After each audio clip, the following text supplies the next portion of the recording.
Outro ponto importante que a gente quer debater aqui é qual é a história da vacina e como ela foi feita. Então, Bia, você acha que há quantos anos existe a vacina? Chuta aí. Muitos. Chuta, fala um número, fala qualquer número. Há uns 100 anos, 50 anos, vai, sei lá. Acho que uns 200 anos. Mais. 300. Mais. 400. Mais um pouco. 500. Aproximadamente isso. Pra gente falar de vacina, bastante. A gente tem que falar sobre, não especificamente a vacina em si, mas de quando o ser humano sacou que ele pode se imunizar de doenças, certo? Então, os primeiros casos da humanidade tentando se imunizar de doenças são do século XVI, certo? No Império Chinês, em que as pessoas tentavam se imunizar da varíola. E como que isso era feito? Né? Isso era feito através de um processo chamado variolação. Isso é muito curioso porque a maioria das pessoas tendem a acreditar no popular que vacina é uma coisa muito recente, por ser uma tecnologia, biomédica, vai lá no microscópio e fabrica um fármaco super foda e bilhões de investimento para fazer um fármaco, mas na verdade é algo muito antigo, certo? Não é tipo algo de 100 anos atrás, de 50 anos atrás, não é algo da época tipo pós-segunda guerra, de revolução industrial. Realmente a gente tem casos de imunização na humanidade que já fazem muito tempo. E o primeiro foi com essa tal de variolação, certo? Mas o que é variolação, certo? Variolação não é nada mais, nada menos do que isso. É um pouco nojento, tá? Mas vocês vão entender o que é. Lá no século XVI, o que matava geral assim era uma doença chamada varíola. Todo mundo conhece, né? Já não existe mais, tá voltando aí, enfim. E o que eles faziam? A varíola causava feridas na pele, certo? Eles pegavam essas feridas, colocavam no sol, certo? E aí elas ficavam crocantes, tá ligado? Ficavam meio crocantezinhas assim. Eles cortavam a ferida da pele? Eles tiravam as feridas das pessoas que estavam infectadas com varíola, entendeu? Tipo, secavam. Um pedacinho assim, isso. né? E aí colocavam num potinho assim e colocavam no sol. E aí elas secavam. Depois que elas secavam, eles trituravam ela. E aí virava meio que um pó de varíola, certo? Nossa. E aí o que eles faziam, né? Não muito ético hoje em dia. Colocavam esse pó num canudo, colocavam no nariz do cidadão e assopravam. Certo? Meu Deus. E aí o que acontecia? A maioria das vezes o cidadão morria. Mas quando ele não morria, aí o que acontecia? Ele nunca mais morria de varíola.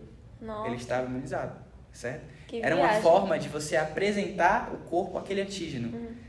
Óbvio que é uma forma não muito ética, muito mais antiga, certo? E não tinha muito noção de tipo... Do perigo que isso Do poderia perigo, claro, não era nada calculado, assim, pra ser E feito. claro, esse processo de variolação, ele foi sendo passado aos longos da geração. Tribos africanas também datam de fazerem esse processo também, em processos culturais. Por exemplo, tinham processos de tribos africanas que isso era meio que um ritual, entendeu? Era como se fosse assim, uma luta contra um espírito, entendeu? Eles imunizavam a pessoa e eles identificavam a febre como se fosse algo divino, entendeu?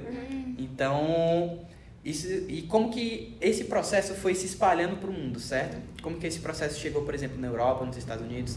Na Europa, basicamente chegou através do comércio de especiarias, certo? Foi assim que os europeus conheceram o processo de variolação. E os americanos, né, aqui chegou através da escravidão, né?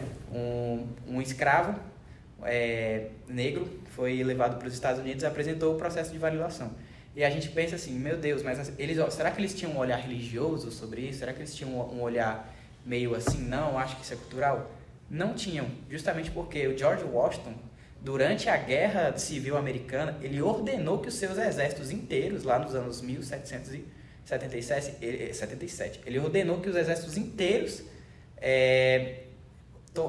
passassem pelo processo de variolação, entendeu? Para evitar que seus soldados durante a guerra ficassem doentes. Então, assim, se um líder de um país que estava em guerra civil tomou essa decisão, é porque realmente era um método confiável, certo?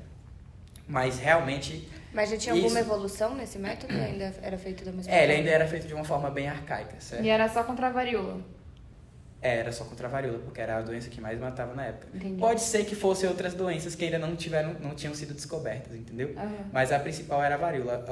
O nome vacina, ele vem de vaca, tá? Mas ele vem da vaca por causa de outra história. E é aí que surge a vacina, onde a gente conhece uma figura muito importante nesse meio, que é o Edward Jenner, certo? Que é o famoso pai da vacina.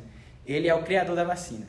E esse cara, ele foi tão condecorado que vocês não têm noção. Tipo assim, a gente sempre pensa assim que a vacina é uma coisa muito recente para a gente ter feito a vacina do Covid em tempo recorde, mas a vacina da varíola, ela dá para dizer que ela foi desenvolvida desde a época do Jenner. Então, pelo menos aí uns 350 anos de desenvolvimento, tempo. entendeu? É. Aí, como que o Jenner desenvolveu essa vacina? Essa é a parte mais legal da história. Tava ele lá de boa, o cientista estudando lá em Londres, tá? Foi na Inglaterra. E ele viu lá que a varíola tava matando geral. Morria gente pra lá, morria gente pra cá. Falou, meu Deus, o que é que eu posso fazer?